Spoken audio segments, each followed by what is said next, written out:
नमस्कार दोस्तों, क्या विश्व के सभी धर्मगुरुओं की आध्यात्मिक शक्ति अक्षीण हो चुकी है, जो कि इस महामारी के प्रकोप के सामने पस्त होते दिखाई दे रहे हैं। दोस्तों, गौर करने वाली बात यह है, हम बड़े बड़े मंदिरों में जाकर पूजा करते हैं,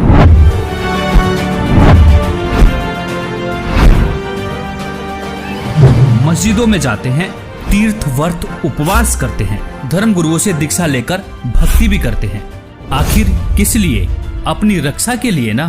और दूसरी तरफ हिंदू धर्म के प्राचीनतम और आधारभूत सदग्रंथों में से एक ऋग्वेद के मंडल नंबर 10 के सूक्त 161 पर परमेश्वर के गुणों में लिखा हुआ है, यदि किसी रोगी की जीवन शक्ति समाप्त हो, यदि वह सीमा से भी परे हो गया है, यदि वह मृत्यु के सन्निकट चला गया है, तो भी उसे मैं भारी कष्टप्रद रोग के पंजे से मुक्त कराऊं तथा उसे शतवर्ष अर्थात 100 वर्ष के जीवन हेतु बल संपन्न करूं। दोस्तों, यह सुन आप यह भी कहेंगे कि यह तो किताबी बातें हैं, ऐसे कैसे हो सकता है? लेकिन दोस्तों, सच में ऐसा संभव है। वीडियो देखते रहिए, आगे बताएंगे भी और प्रमाण भी दिखाएंगे। यदि भगवान ऐसे लाभ नहीं दे सकता तो पवित्र वेद भी झूठे पड़ सकते हैं। एक तरफ विज्ञान फेल है तो दूसरी तरफ अध्यात्म भी। ऐसे में अध्यात्म पर भी सवाल उठने लाजमी है, क्योंकि वेद तो भगवान के गुणों का यह गुणगान करते हैं, कैसा भी रोगी क्यों ना हो, परमेश्वर उसे ठीक कर 100 वर्ष की आयु प्रदान करता है। तो आखिर क्यों इन धर्मगुरुओं के पास जाकर भक्ति करने से हमें इस महामारी से राहत नहीं मिल रही है? क्या यह धर्मगुरु आपके अनमोल जीवन के साथ खिलवाड़ कर रहे हैं? क्या इनके पास कोई आध्यात्मिक समाधान नहीं है जो जनता के कल्याण के लिए सामने नहीं आ रहे हैं? एक सच्चे संत की पहचान तो संकट के समय ही होती है, क्योंकि प्राचीन समय में जब राजा और प्रजा पर संकट आता था, तब संतों की कृपा से ही समाधान हुआ करता था। परमेश्वर की भक्ति तो निरोगी काया और सुख शांति के लिए की जाती है।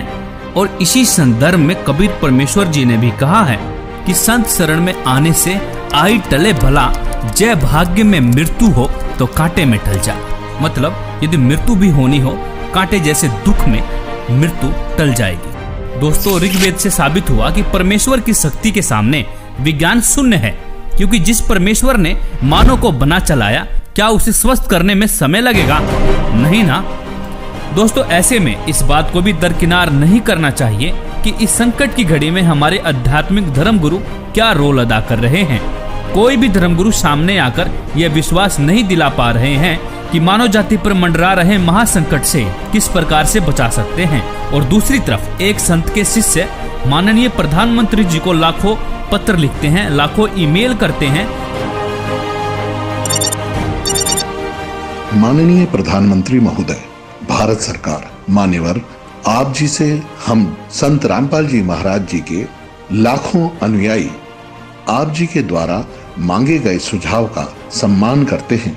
हमारी आप व आपकी सरकार से विनम्र प्रार्थना है, हम आप सभी से यह आग्रह करना चाहते हैं कि रामपाल जी महाराज इस विश्व में एकमात्र संत हैं जो शास्त्रानुकूल भक्ति विधि देकर लाखों करोड़ों परिवारों को कई प्रकार से दैहिक, दैविक, भौतिक तापों से राहत दिला चुके हैं। ऐसी आध्यात्मिक शक्तियों से परिपूर्ण संत जो कि बेकसूर हैं, उनको जेल में रखा गया है। बावजूद इसके यदि आप अपने मंत्रिमंडल के साथ उनके पास जाकर इस महामारी से बचाव हेतु अपनी प्रार्थना लेकर जाएं, तो हम ये पूर्ण विश्वास के साथ जानते हैं, क्योंकि संत परोपकारी व परमार्थी होते हैं, हमें यह पूर्ण विश्वास है कि वे अपनी दया दृष्टि पूरे विश्व पर बरसाकर इस समस्या से निजात दिला सकते हैं।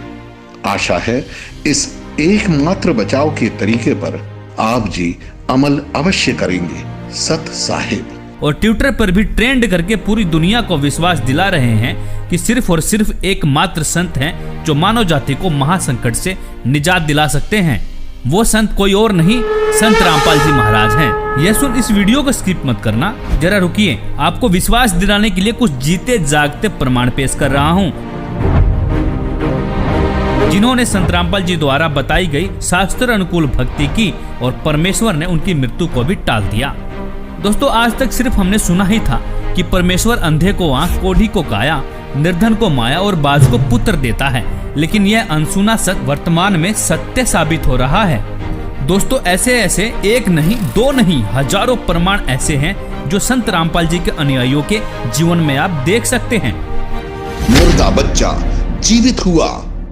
जब मैं मजदूरी पे चला गया तो पीछे से उसकी मृत्यु हो गई जी, लड़के की। 1.5 साल का लड़का था दास का, और उसकी मृत्यु हो गई। जब घर आके जब मैंने देखा जी, उसकी स्थिति देखी तो हाहाकार मच रही थी। आस पड़ोस वाले भी इकट्ठे हुए, सभी ऐसे अफसोस मना रहे थे। वो बच्चे की लाश लेकर मैं गया जी, गांव का डॉक्टर है, डॉक्टर ने चेक किया जी उसको और कहता कि इसको घर में ले जा, इसमें श्वास नहीं है। और मैं घर में आते आते ऐसे रखा बच्चे को, तो मैंने गुरुजी से अरदास लगाई घर में ही जी, और मैंने कहा कि हे परमात्मा, जब आप मेरी आजू बढ़ा सकते हो, मेरे रोग, ये कैंसर तक का रोग ठीक कर सकते हो मालिक, इसकी भी रक्षा करो दाता, इसकी भी आजू बढ़ाओ। हे परमात्मा, मेरे सतगुरुदेव जी ने तेरी दया करी, मैं कुछ इतने लाभ दिए मैं बता नहीं सकता आपको, इतने लाभ दिए मेरे को। इस भगवान के मैं धन्यवाद करता हूँ, इस भगवान का। मेरे बच्चे की आजू बढ़ाई, उसी तरह हम जिंदा हो गया जी गांव के सामने। सभी देख रहे, जितने मेरे को गालियां देते थे उस ग्राम में, वो कहने लगे कि आपके सन में बहुत शक्ति है, वो पूर्ण सन। आज मेरे गुरुजी की कोई निंदा नहीं करता मेरे गांव में।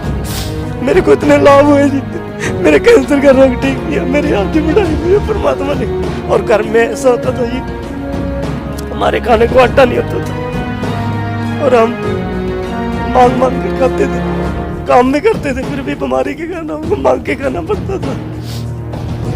जब से मैंने नाम लिया, मालिक ने बहुत सुख दिया। दे दिया डॉक्टर ने जवाब, फिर कैसे ठीक हुआ बिना दवाई के ला इलाज कैंसर? बोले ये बीमारी ठीक होगी नहीं, ये कैंसर है, इसको हम ऑपरेशन नहीं कर पाएंगे और ये और बढ़ जाएगा। जी क्या ये कह रहे हैं कि संत रामपाल जी की ये भक्ति करने के बाद ये फोड़ा अपने आप फूट गया, अपने आप ठीक हो गया, अपने आप ही ये स्थिति ले ली, ये सब अपने आप हुआ है? कुछ ऑपरेशन वगैरह डॉक्टर ने? कोई एक पैसे की दवा नहीं करा, आप यार ठीक है। और कति ज्ञान सुनकर समर्पित हो होगे तो आपकी कैंसर का बाप भी ठीक हो जा। भगवान किसे कहते हैं? वाह भाई वाह।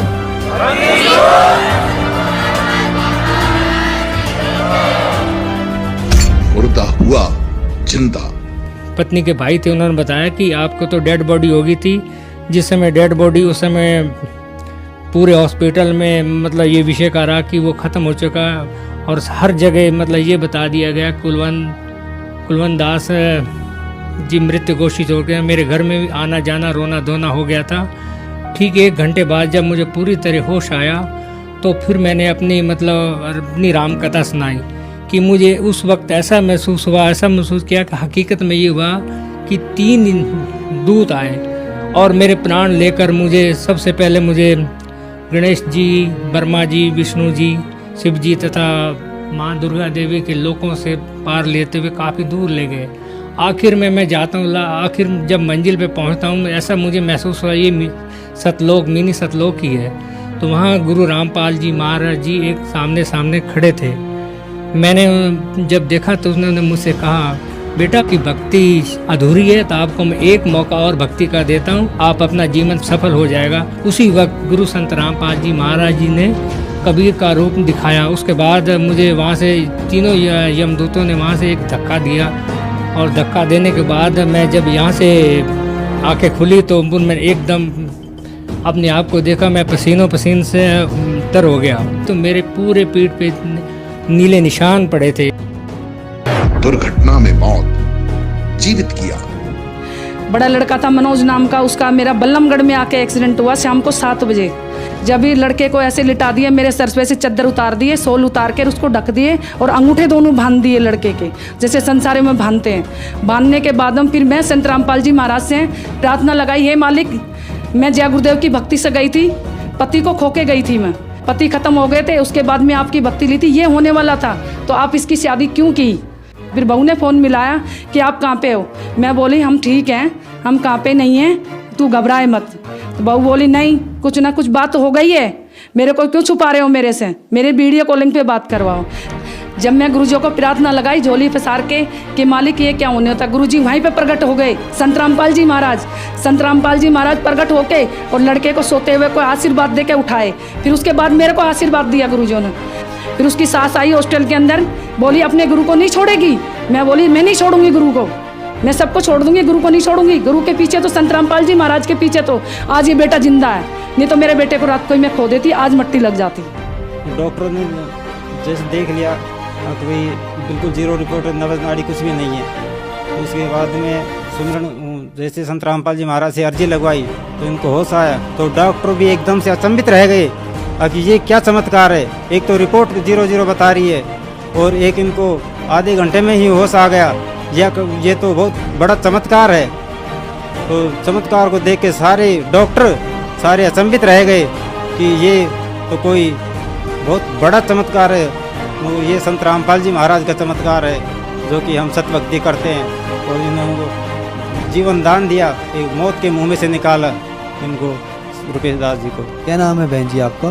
कमला दासी है जी। मेरे घर वाले को 2014 में 10 अक्टूबर को पैरालाइज का अटैक पड़ गया था, बिल्कुल ख़त्म हो गए थे। तो बेटे के याद आई कि सतलोक आश्रम फ़ोन मिलाऊं।